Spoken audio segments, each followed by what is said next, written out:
So here's part 2. Remember, make sure you save this video, share this video, follow me, and smash that heart button.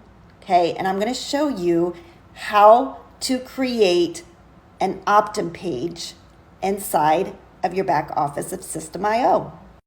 So of course, when you do this, the training is going to tell you how to create a funnel, and that's really simple. So I figured I would just skip that step. But the next thing you're going to do, let's just pretend. So here is inside your sales funnel, guys. This top one is my squeeze page. This other stuff I've already added. You may not have that at this point. When you create a squeeze page, there are templates you can use, and inside the course it shows you how to choose one. But because I've already picked one, I'm going to show you how to edit it. So here it is. You're going to go over here to the right, and this little button right here, it looks like a wand. You're going to click it. That is going to put you inside of your Optum page. Guys, get really, really comfortable with this. Take your mouse and move it around. And as you can see, it's going to change colors.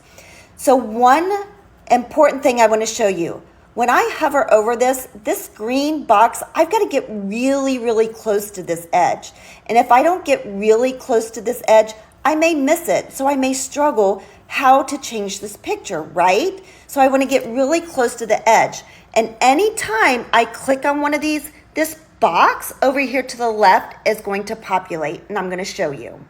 So as you can see here, I have it green. I'm going to click on it, and this box opens up. Now I want you to get comfortable with everything this does, from the top margin to the bottom margin to left and right.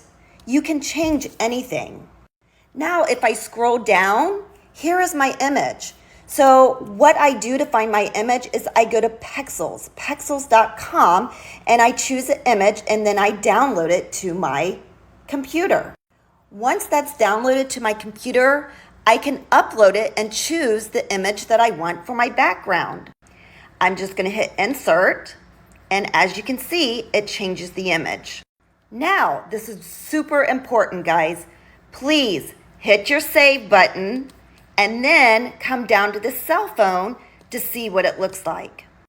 Now that means you've got to get comfortable with everything here to the left.